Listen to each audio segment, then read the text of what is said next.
Então, para mim, 3 coisas eu digo para mudar esse quadro que nós vivemos. O primeiro deles, eu vejo a crise como sendo a oportunidade para surgirem heróis. Segundo, até que me deem sapatos novos, eu vou continuar usando os que eu tenho. E os que eu tenho estão dando um resultado muito bom. Porque eu já trabalhei em penitenciária. Ah, é? Eu já trabalhei em penitenciária, não trabalhando, desculpa, não expressei bem. Como pastor da igreja, eu já fui à penitenciária fazer trabalho com os presos, é isso que eu quis dizer. E por pelo menos 2 ou 3 vezes, eu lembro que a facilidade que a gente tinha com os juízes de autorizar a nossa entrada numa prisão era absurda. E eu não entendia isso, até um dia conversando com um advogado criminalista, eu falei assim, passa, eu dei sorte, viu? Porque toda vez que eu precisava de uma autorização judicial para entrar numa penitenciária, era a coisa mais fácil. Aí esse advogado falou comigo, Rodrigo, todo juiz está implorando para aparecer um crente na porta dele lá, querendo trabalhar na cadeia. Caramba. Porque é estatística. Quando começa a aparecer Bíblia na cadeia, cria imediatamente uma ala dos crentes. Todo carcereiro quer trabalhar ali, porque a ala dos crentes é a que menos dá trabalho para eles. E muitos ali saem recuperados, muitos voltam para a criminalidade. Não é fácil trabalhar com detentos, porque muitos voltam para a criminalidade, mas um percentual maior do que qualquer outra ação social causa um número maior de ex-bandidos. Ex-criminosos. É por isso que, em que pese a minha paixão pela literatura, quem lê o meu livro vê que eu trabalho com fontes primárias. Se eu estou falando de Nietzsche, eu cito Nietzsche. Tá. E procuro alguma coisa, até ver assim, se eu não conseguir ler o alemão puro, pelo menos o mais próximo da tradução para entender. Mas apesar de toda a minha devoção pelos clássicos que eu acabei de falar, eu tenho muito claro para mim que se eu jogar José Saramago numa penitenciária, dificilmente eu vou ter um grupo de ex-detentos, ex-bandidos porque leram José Saramago. Mas se eu jogar uma Bíblia de Novo Testamento, daquela dos Gideões Internacionais capa cinza, daqui a pouquinho tá o juiz pedindo para eu voltar lá para tocar violão e eles deixarem.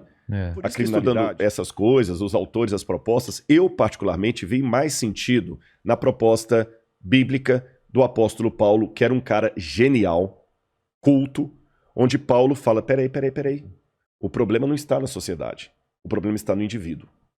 O indivíduo tem que ser redimido. Se você não levar redenção para o indivíduo, você pode dar comida para ele, cultura, educação, tudo, ele vai virar um monstro. E Paulo tinha razões para falar isso, porque ele estava sentenciado à morte por um cara chamado Nero, que teve tudo na vida que Paulo não teve e muita gente não teve. Agripina, que era a mãe de Nero, que sempre papagueava o menino, enchia de doces e balas e tudo mais que você pode imaginar. Estou falando, lógico, de uma figura de linguagem, não tinha doces e balas na época, né? Mas assim, criou um menino, um delinquente, criado ali criou leite com pera, né? Leite com pera. Você tá entendendo? A mulher, desculpa a expressão, seu dando para todo mundo ali para poder fazer com que o filho dele crescesse. Delinquente, você vê o que Tácito contra da vida de César, como ele foi na adolescência, um menino vulgar, criado com tudo ali e virou aquele monstro.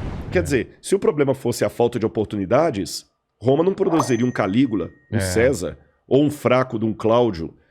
Então, eu prefiro entre Paulo, o apóstolo, e Rousseau, o filósofo, para mim faz mais sentido Paulo. Sabe por quê? Agora eu vou na questão empírica.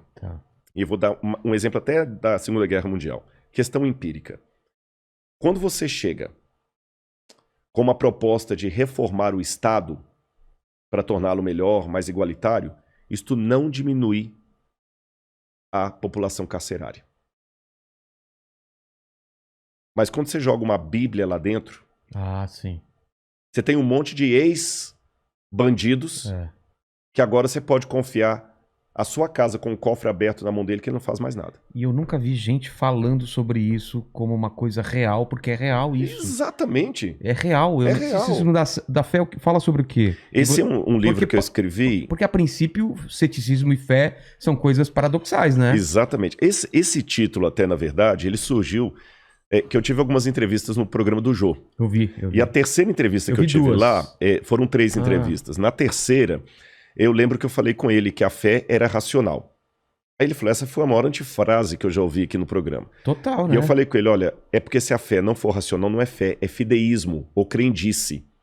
Ou seja, o Machado de Assis falava de um personagem de Rubião, Quincas Borba tinha o Rubião, que era um personagem que ele dizia o seguinte: Rubião era mais crédulo do que crente. Então, às vezes, é uma diferença do que crente. Qual é a diferença? O crente, apesar do jargão popular pensar diferente, o crente é aquele que acredita porque ele tem evidências para crer daquele jeito. O crédulo é um ingênuo, é aquele que tem a fé por amor da fé. Ele acredita em qualquer coisa. Qualquer coisa. Você está entendendo? Tá. Então eu aproveitei esse lance, e é um livro que eu já estava escrevendo. Esse livro é mais na área filosófica. Eu trato de questões, por exemplo, ali, se Deus existe e é todo amor e todo poderoso, por que criança morre de leucemia? Tem guerra. Exatamente. Pandemia. Então falo de muita coisa. Será que dá para acreditar em Deus e na Bíblia? É uma linguagem assim que eu falo bem da filosofia, que é uma das minhas áreas também. Falo um pouco da pós-modernidade. Numa linguagem mais descontraída, tem um capítulo que eu falo decifrando Homer Simpson, que eu faço uma análise sociológica do cidadão de hoje.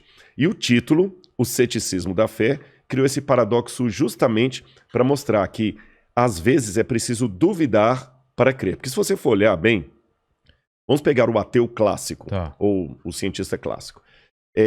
Eu estava vendo esses dias aí o depoimento daquele Carlo, fugiu o sobrenome dele agora, que está sendo considerado o novo físico aí para substituir Stephen Hawking, né?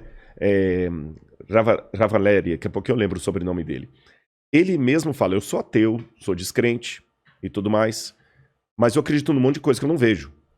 Olha. E os físicos são assim. Por exemplo, quem já viu a matéria negra? A matéria escura? A matéria escura, energia escura, Não tem nem como provar isso. Multiversos, que muitos físicos falam de multiverso. Universos paralelos. Tudo é cálculo, tudo é teoria. Tudo é cálculo. Não tem nada. É verdade. E eles continuam falando firmemente sobre isso. E é interessante que eles até acreditam no que eles não veem. Porque ele foi ao universo, não vê Deus lá, então ele crê que Deus não existe. E é um paradoxo, mas é uma realidade. Até que alguém prove alguma coisa para ele. Para ele, então ele crê no que ele não viu. Como não tem Deus lá, eu tenho certeza que ele não existe. Você tá entendendo? Mas eu acho que na cabeça dele, por exemplo, o cálculo matemático meio que prova que existe essas coisas. Não seria isso? Não há. Na verdade, você tem alguns indícios, mas são os mesmos indícios que um cosmógrafo teísta que acredita em Deus vai usar para falar assim, olha, o universo demonstra planejamento. Logo, deduz-se que é um criador. Seria mais ou menos assim, explicando em linguagem simples, aí eu até falo por que eu coloquei esse título. Vamos supor que eu chego aqui no seu estúdio, que aliás, muito legal. Eu já tirei foto aqui, cara, psicodélico demais. Tem muito bacana. Coisa, cada muita cantinho. Não, esse chimpanzé aí, se sumir... É você que levou. Tá, eu tô sabendo. Ele tá descolando aqui, ó. Suponhamos que tivesse aqui, entre o seu acervo aqui, no chão aqui, uma latinha com comida de cachorro. Eu não vi o cachorro. Mas eu posso deduzir, senhora, o Vilela tem algum pet de casa aqui. Algum cachorro. Eu falo, mas você viu o cachorro? Não, mas eu tenho indícios que tem um cachorro aqui. Entendi. O ateu, se fizer uma comparação, ele raciocinaria assim, não, eu não vi cachorro nenhum. Tá, mas e a ração? Deve ter outra explicação racional para a presença dessa ração aqui, mas não é que existe um cachorro na casa. A não ser que eu veja um cachorro. A não ser que eu veja um cachorro, eu posso ver a ração, ela não é indício que há um cachorro. Então por que a ração dá? Aí ele começa a trabalhar com outras hipóteses. O Vilela, como ele tem aqui um macaco à mesa, tem um símbolo da Coca-Cola, tem uma geladeira ali da General Electric, ele colocou um objeto também, ponto. Mas ele não trabalha com a hipótese de existir um cachorro. Entendi. Então ele não vê no universo a digital de Deus, mesmo sendo planejado, falando, Deus não existe. Tá, e como é que tudo é planejado? Não sei, um dia saberemos. Eu trabalhei com o título Ceticismo da Fé, justamente, Vilela, porque eu sou cético para acreditar que certas coisas são pura coincidência. Tá certo? O universo é tão bem montado, os próprios físicos dizem isso, do nada, nada se faz. Então, se tudo começou um dia, o Big Bang, né, Lemaitre... O que tinha antes? O que tinha antes? Agora, esse novo cosmólogo já está trabalhando assim, não, talvez antes do Big Bang houvesse um outro universo que nós somos gerados por ele. Mas esse talvez é uma coisa especulativa, que eu nem posso chamar de filosófica. É especulativa total, porque não existe indício nenhum disso.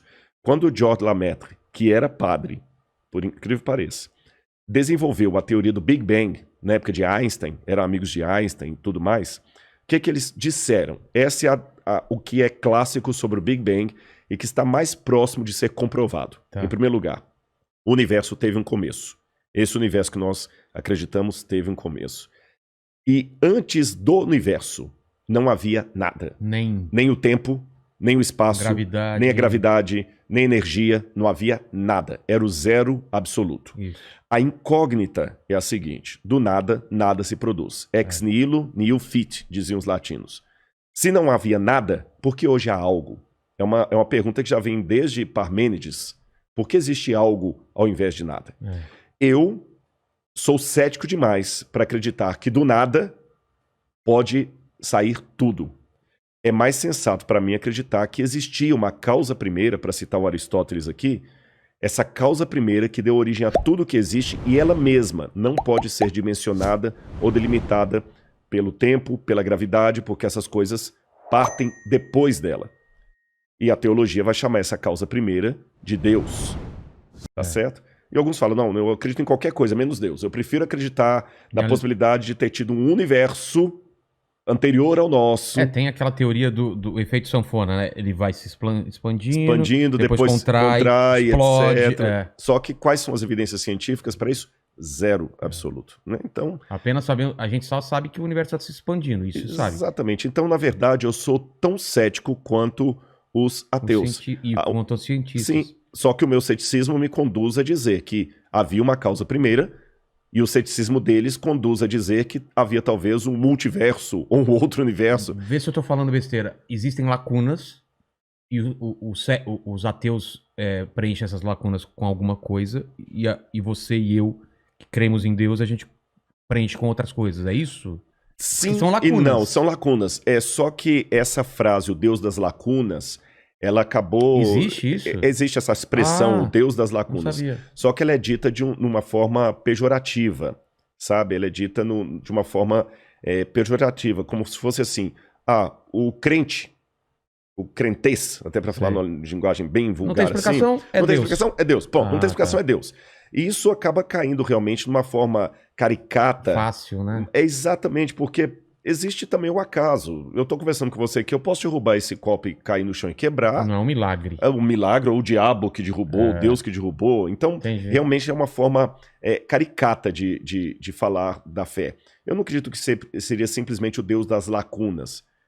É a lógica que me permite preencher essa lacuna com uma hipótese, que a minha hipótese é a hipótese teocêntrica, a hipótese de Deus. A teoria da evolução de Darwin, ela briga com a evolução das espécies, com a teologia? Bom, aqui nós temos 3 tipos de abordagens para falar de Charles Darwin. Você fala também sobre isso aqui? Falo, menciono também. Uma abordagem é a abordagem daqueles cientistas que falam o seguinte: a teoria da evolução das espécies sepultou Deus. Eu não preciso de Deus para justificar a vida, porque a evolução explica tudo. Existe um outro grupo criacionista que fala assim, não, a teoria da evolução das espécies não explica a origem da vida, nem nada. Ela explica alguns mecanismos, mas não todos. E existe um grupo intermediário que diz, não, eu acredito na evolução das espécies e acredito em Deus. Deus usou a evolução para trazer tudo à existência. Com essas 3 colocações em voga, eu particularmente sou da terceira, eu sou criacionista.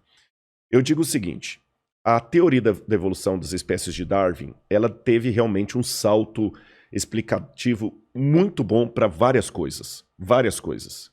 Eu estive em Galápagos, eu li a origem das espécies, li a origem do homem, que ele também escreveu. O Darwin foi um gênio em muita coisa. E em que sentido eu concordo e acredito na teoria da evolução de Darwin? Quando ele usa aquilo que, essa expressão não é dele, eu que estou usando, aquilo que eu chamaria de microevolução. Vou dar um exemplo para você. No momento em que nós estamos tendo esse bate-papo aqui, uma palavra que está passando demais por aí é a palavra a variante do vírus. A variante do vírus, né? A variante, o vírus está mutando e tudo mais. Isso mostra que realmente no grupo das células, elas mudam realmente muito rápido. Elas se adaptam.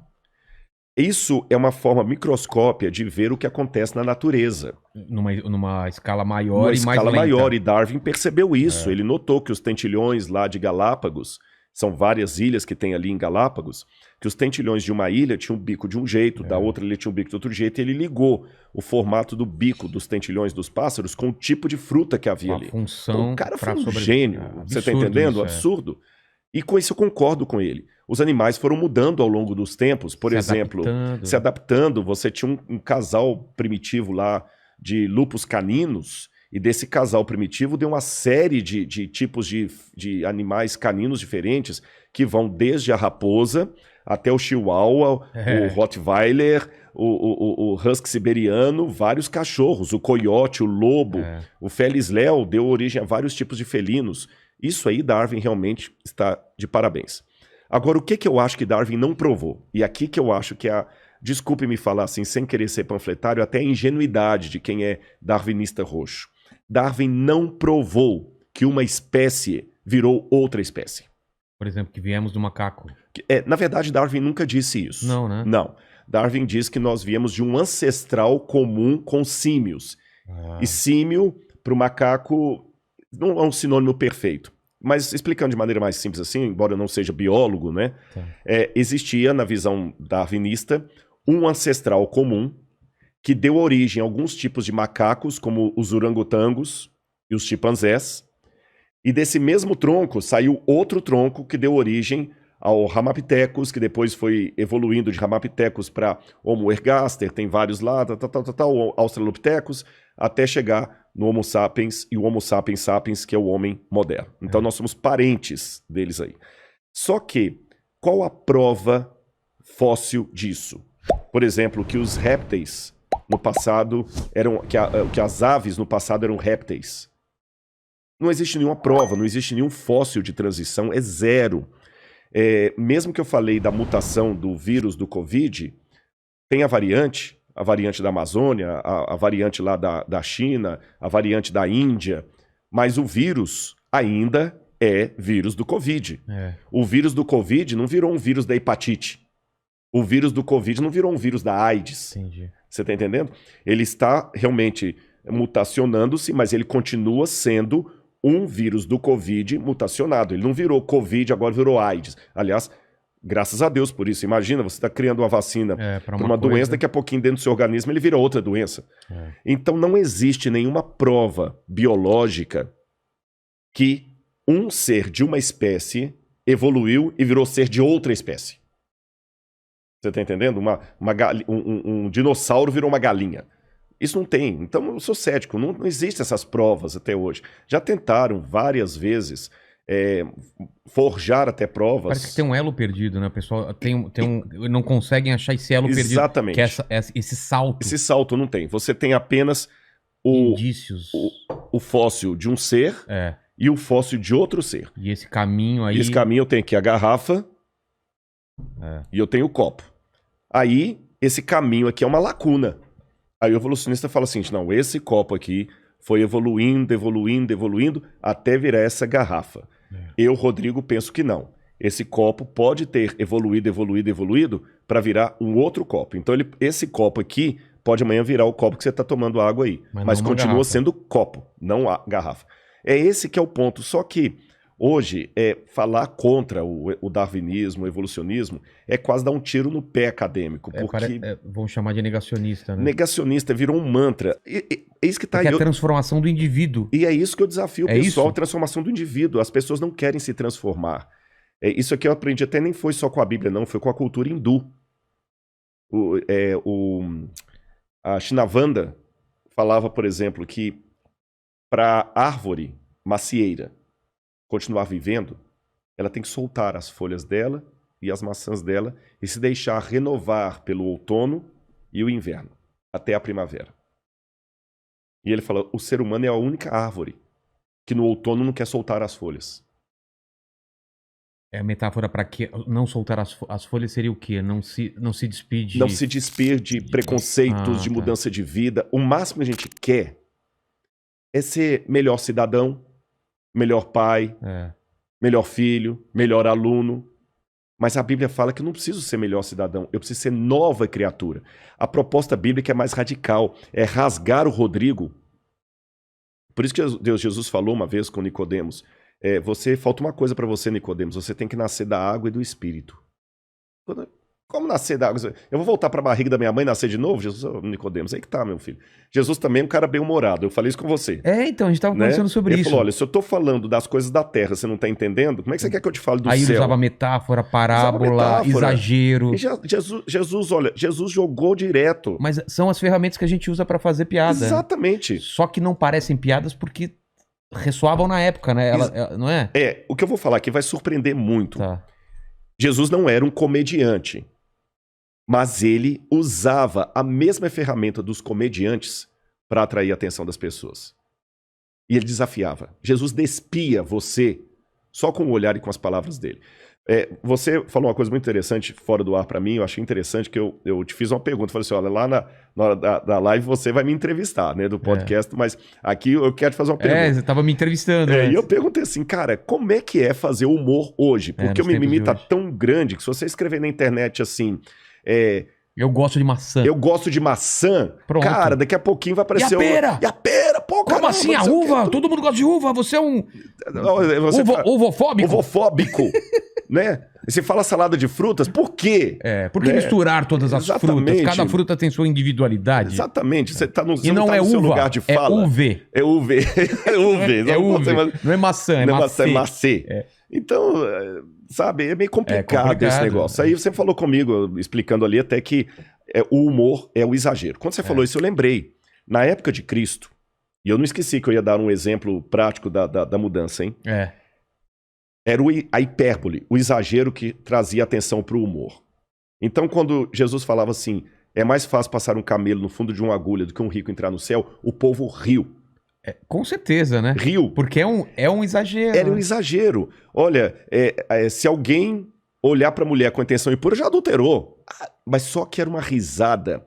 Sabe aquele humor inteligente? Você sabe, você é um comediante. A pessoa ri de nervoso. De nervoso, que a pessoa ri, mas depois ela para pra pensar. Para pensar. Pô, caramba, bicho, ele tá me fazendo rir aqui. Principalmente humor que mexe com política.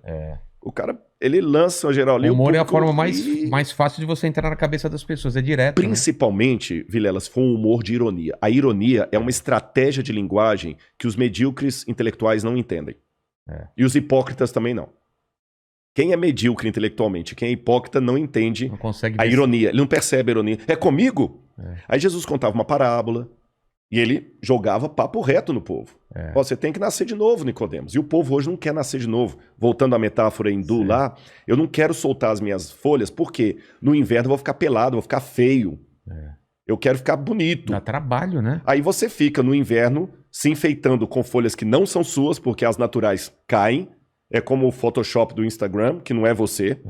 Você não muda e você está morrendo sem perceber. Sabe, na verdade, em alguns pontos, a universidade, ela tem virado, e eu acho que eu posso fazer essa crítica aqui, porque o mundo acadêmico é um mundo para você fazer a crítica. A universidade, em algumas instâncias, tem virado o mesmo padrão cultural da Europa da Idade Média. Caramba! Por quê? Na Europa da Idade Média, o lema era Roma locuta, finita causa est. Roma falou, acabou. O que é dogma da igreja, você não pode questionar. Tá certo? Então, se nos dogmas da igreja estavam ditos que... Vou dar um exemplo para você. Por uma interpretação errada da Bíblia hebraica, Jerônimo traduziu que a terra permanece para sempre. Estate, que ele traduz em latim. Tá. Só que no hebraico, quando fala a terra permanece para sempre, quer dizer, ela dura para sempre. Mas São Jerônimo cometeu um escorregadela lá em latim e traduziu a terra fica parada para sempre. Tá certo? Aí você vê a briga de Galileu Galilei, quando quase foi execrado pela Inquisição da Igreja, pelo Santo Ofício, porque ele falou que a terra por si move. Então, naquela época, você ousar dizer algo contra os dogmas da igreja, você estava cometendo um suicídio intelectual e, ao mesmo tempo, social. Porque não podia falar nada contra excomungado. Não podia falar nada contra o dogma da igreja. Roma locuta, finita causa est. Roma falou, silêncio, shut up, acabou. Hoje, nós temos alguns mantras também colocados nas universidades que não abrem espaço para o diálogo. Você entendeu? Não abre espaço para o diálogo. Infelizmente, eu posso dizer isso. A universidade deixou de ser aquele centro de ideias até divergentes para dialogar, especialmente na área de humanas, para se tornar apenas repetição de mantra. A gente vê muitos congressos aí, todo mundo falando a mesma coisinha, a mesma coisinha, a mesma coisinha, o mesmo mantra, a mesma filosofia, a mesma ideia, apenas com um detalhezinho aqui e outro ali. Mas quando alguém levanta para falar, espera aí, a coisa não é bem por aí, eu vou dar um exemplo claro para você. Como é que às vezes a universidade também reflete. Se você estudasse na USP, na Universidade Federal do Rio de Janeiro, por exemplo, nos anos 70, principalmente que ali bebiam muito da escola francesa. Se você falasse alguma coisa de Karl Marx, você seria execrado. Não haveria espaço para você, na área de humanas, citar o Capital de Karl Marx. Nunca. Nunca. Você está entendendo? Não tem nem vez para você. O comunismo era uma coisa completamente abjeta. Hoje, em muitas unidades de humanas, se você ousar questionar a figura de Karl Marx, é o contrário. Você vai ser execrado quase como Galileu Galilei foi na época do Santo Ofício. Cara. Ouse numa faculdade de sociologia de muitas instituições públicas falar que você discorda de Karl Marx. Você entendeu? Você tá perdido ou Gramsci. Ou fale contra Gramsci. O pessoal vai te execrar. Então, você vê que a universidade, o Anísio Teixeira já dizia que a universidade deveria ser o lugar onde as ideias contrárias deveriam encontrar e viver em harmonia. Foi por isso que ela surgiu. E Anísio Teixeira, na sua empolgação, falava que nada poderia substituir. A palavra universidade já é uma coisa... Universidade, dito. Eu não quero ser ingênuo em relação ao estado que estamos vivendo do Covid. Mas o Covid revolucionou o mundo. Revolucionou o mundo. Você está entendendo? A gente foi obrigado a se adaptar. Adaptar um monte de coisa.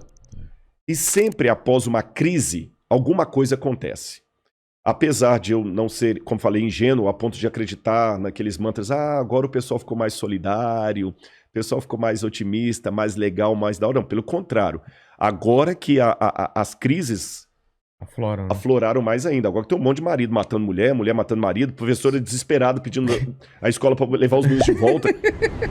Mas apesar disso... Casamento terminando, gente não aguentando mais conviver. Essas crises também produzem heróis.